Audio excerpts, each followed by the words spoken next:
គឺការហិចទេតិនគេអាចបោកយើងតាមវិធីសាស្ត្រខាងក្រៅវិញធ្វើ embed scam វិញតើណាធ្វើ embed scam វិញរាល់ថ្ងៃនេះគេបោកយើងតាមបច្ចេកវិទ្យា technology គឺតិចមិនងាយទេគឺធ្វើតាម embed ហៅយើងអីទៅយើងលងខ្លួនគេទៅគេត្រូវចាប់ប្រខាំងរបស់យើងតែបើខាងគេបច្ចេកវិទ្យាទំនើបគឺអត់ទេគឺប្រខាំងនៅក្នុងនឹងសិនហើយបញ្ចាប់យើងតាមក្រោយ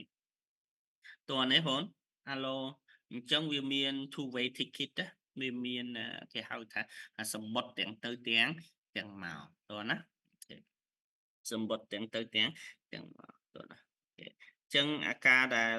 យើងត្រូវកំណត់នៅហានិភ័យកំណត់នៅ secure ហ្នឹងគឺវាត្រូវសំខាន់នៅក្នុងការធ្វើហ្នឹង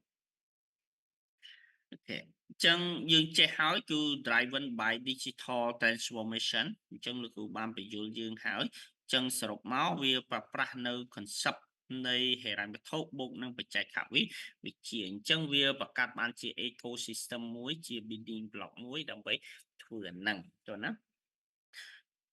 ការកំណត់នៅ financial technology មួយទៀតដែលសំខាន់គឺប្រើប្រាស់នៅគណិតវិទ្យា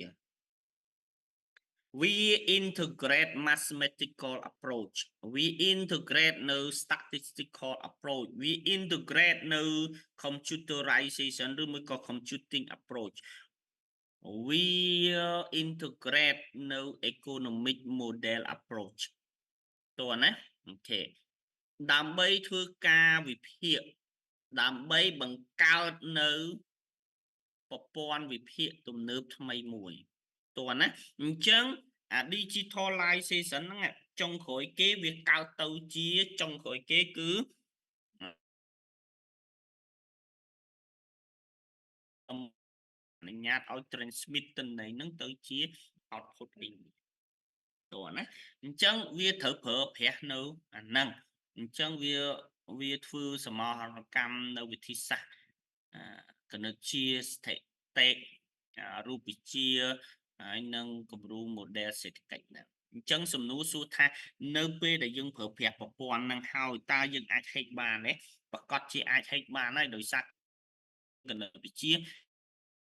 បង្កើតហើយគេអាចបំបែកបានណាអញ្ចឹងដោយសារវាប្រើនៅ mathematical approach ប្រើនៅ statistical approach ប្រើនៅ economic approach ជាងគេអាចបំបែកបានបច្ចុប្បន្ននេះអ្វីដែលគេអាចបំបែកបានគឺគេបង្កើតនៅម៉ាស៊ីនមួយគេហៅថាជាម៉ាស៊ីន quantum machine ឬមួយក៏ quantum machine ដើម្បីបំបែកអាសន្ធានកម្មនៃ blockchain ហ្នឹងគឺបំបែកទឹកខ្ទេចមកនៅលើពិភពលោកមានតែចិនទេដែលអាចបង្កើតquantum នឹងបាននេះពីបច្ចុប្បន្នបង្កើតបានហើយតើណាអូខេអញ្ចឹងវា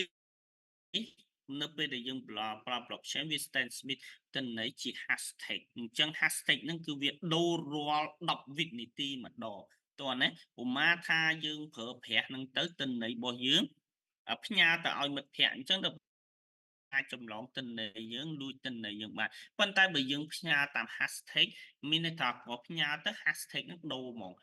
ចេញពីមួយទៅមួយគឺដូរហ្មងដូរ automatic ហ្មងតើណា Hello យេតោះណាអញ្ចឹងយើងត្រូវយល់អំពី transformation ហ្នឹងអូខេអញ្ចឹងគេសួរថាហេតុអីបានជាការធ្វើ financial technology វាមានសារៈសំខាន់តោះមានបងប្អូនណាអាចរកបន្ថែមទៀតក្រៅ Hello អញ្ចឹងវាប្រៀបដូចជាហេតុអីបានជានៅក្នុងដើរតួនាទីយ៉ាងសំខាន់ដូចគ្នាអញ្ចឹងហេតុអីបានធ្វើការថាធ្វើ financial technology ក្នុងហិរញ្ញវត្ថុ Hello តោះមានអី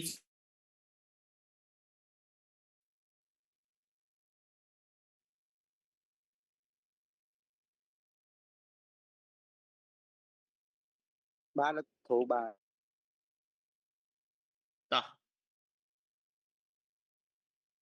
ហេតុអី chẳng đôi lúc bạn đẹp chẳng cái video or transactional cost chẳng việc thử optimization chẳng anh ấy cái how ta việc thử optimization này tôi nè ok nhá ok expand financial inclusionមានន័យថាវាពង្រីក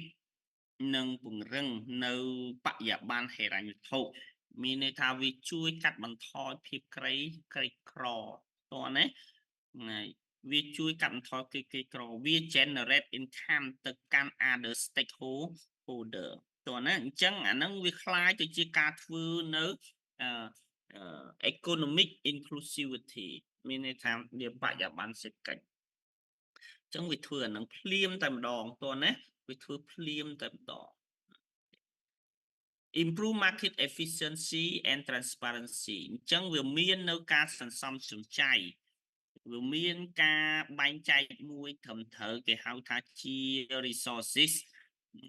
allocation របស់យើងហ្នឹងគឺវាមាន efficiency អញ្ចឹងវាមាន economy វាមាន efficient វាមាន effectiveness តើណាអូខេអញ្ចឹងអាហ្នឹងវាមានក្រោះកាត់មានឡើងវាមាន economy ក្រោះកាត់មានឡើងអាចឲ្យយើងហ្នឹងគឺនេះបាទcreate new business model មានន័យថាបង្កើតនៅគំរូ model ថ្មីអញ្ចឹងវាទាមទារឲ្យយើងនឹងផលិតនៅបច្ចេកវិទ្យាថ្មីតម្រូវការនៅក្នុងបច្ចេកវិទ្យាថ្មីដើម្បីធ្វើវាតោះណាដោះស្រាយបញ្ហាថ្មីនាពេលបច្ចុប្បន្នហ្នឹងអញ្ចឹងគេត្រូវការ create new business ដើម្បីប្រកួតប្រជែងគ្នាតោះមានអីផ្សេងក្រៅពី4ហ្នឹងដែលគ្រូតាឲ្យហៅឡូ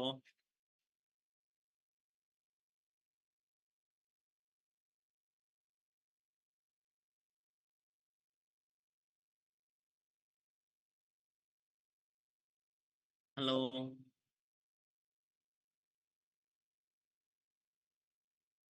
អញ្ចឹងក្នុងចំណោមហ្នឹងវាសំខាន់ណាស់ទាំង4ហ្នឹងគេអាចបង្រួមមកថាវាធ្វើបច្ចេកវិទ្យាអ្នកវានុវត្តនៅលើប្រព័ន្ធទូរស័ព្ទនៅលើប្រព័ន្ធ Internet of Things ទាំងអស់ហ្នឹងវាត្រូវប្រើនៅប្រព័ន្ធ Internet ប្រព័ន្ធ Internet of Things មានន័យថា Internet នៃអ្វីទាំងអស់ដើម្បីជំរុញឲ្យមាននៅទី1គឺផលិតភាពទី2គឺប្រសិទ្ធភាពទី3ប្រសិទ្ធផលតោះណា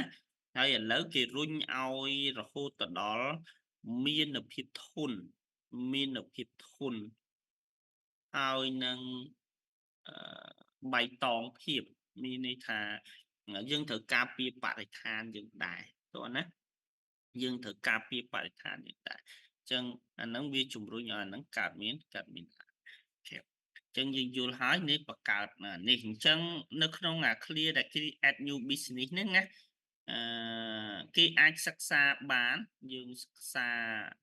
ច្រើនអានេះមិនគ្រូគាត់ទៅយើងទូនេះទេតើណានៅក្នុងការ improve efficiency ឬមួយក៏ transparency គេសិក្សាអំពី resources ដើម្បីយើងនេះវាតើណាអូខេអញ្ចឹងយើងយល់ហើយអូខេអញ្ចឹងនៅក្នុងទីផ្សាររបស់យើង financial market ដែលយើងផ្ដោតទៅលើ bond and stock អញ្ចឹងជាទូទៅគឺ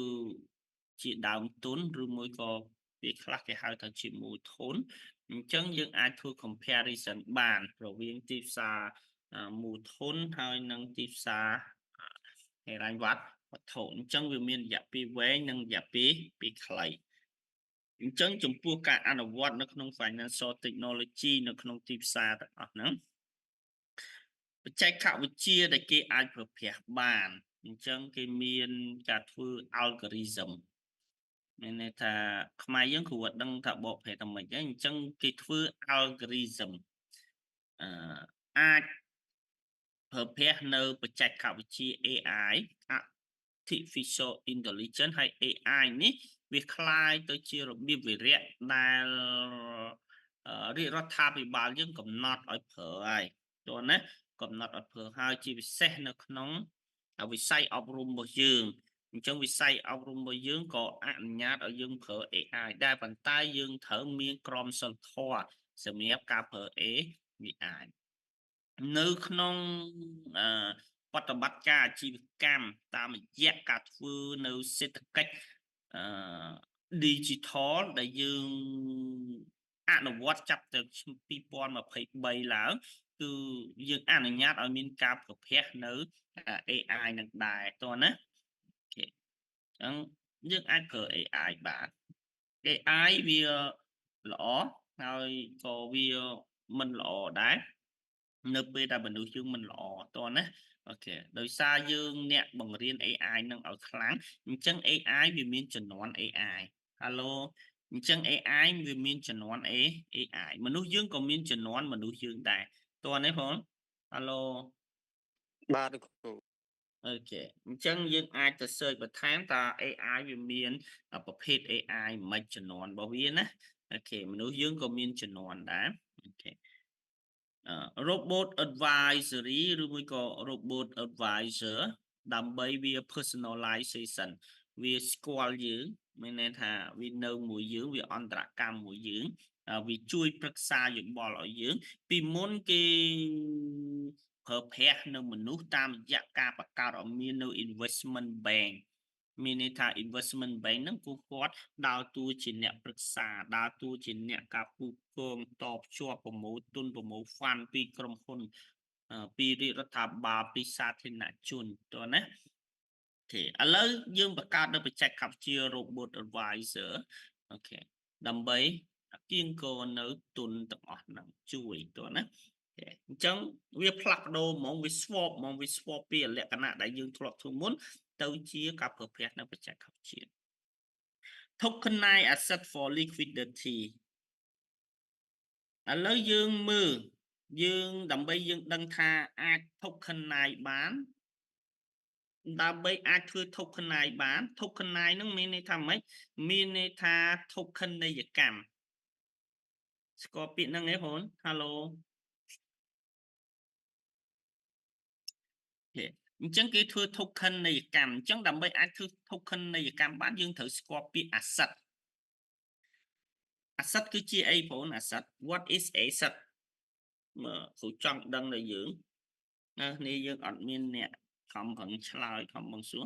អូខេតោះដូចមិនដែលហៅថា asset បើយើងកំណត់ asset នឹងបានទើបយើងអាចធ្វើ tokenize បានតោះណាតោះ Hello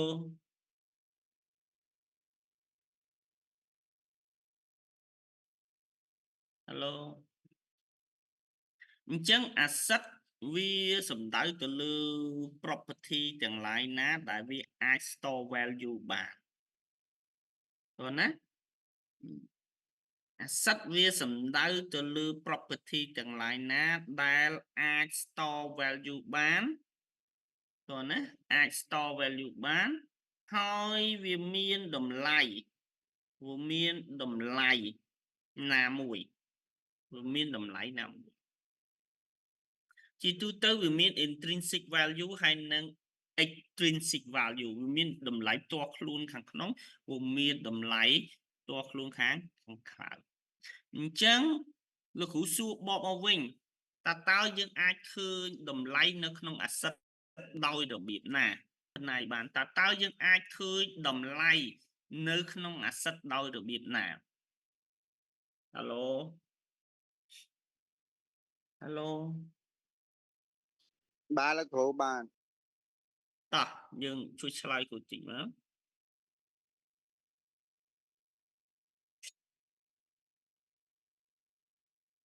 ឥឡូវយើងកំណត់និយមន័យថា asset គឺជា property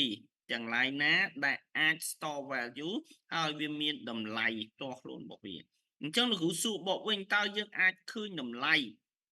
កំណត់តម្លៃនៅក្នុង asset ដោយរបៀបណាណា ចរិតលក្ខណៈនៅក្នុងអាសិតអញ្ចឹងនៅក្នុងគណនេយ្យយើងដឹងហើយថាអាសិតវាមានអីខ្លះនៅក្នុងហិរញ្ញវត្ថុយើងដឹងថាអាសិតមានអីខ្លះតោះណានៅក្នុងសេដ្ឋកិច្ចយើងដឹងថាអាសិតគឺអីខ្លះសូម្បីតែព្រៃឈើក៏ជាអាសិតដែរតោះណាអូខេព្រៃភ្នំព្រៃព្រឹក្សាអីក៏ជាអាសិតអាគីអីក៏ជាអាសិតលុយអីក៏ជាអាសិតដែរអាសិតអាគីអីគឺជាអាសិត supply គឺជាអាសិតតោះណាវាមាន current asset និង non current asset មាន physical asset និង non physical asset មាន natural asset និង non natural asset វាមាន artificial asset ទៀតតោះណាអូខេ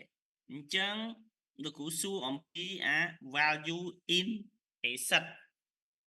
តម្លៃនៅក្នុង asset តើជឿយើងអាចមើលឃើញកំណត់បានដោយរបៀបណាហើយបើយើងអត់យល់នឹងទេ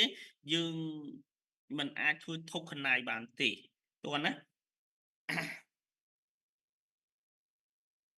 Hello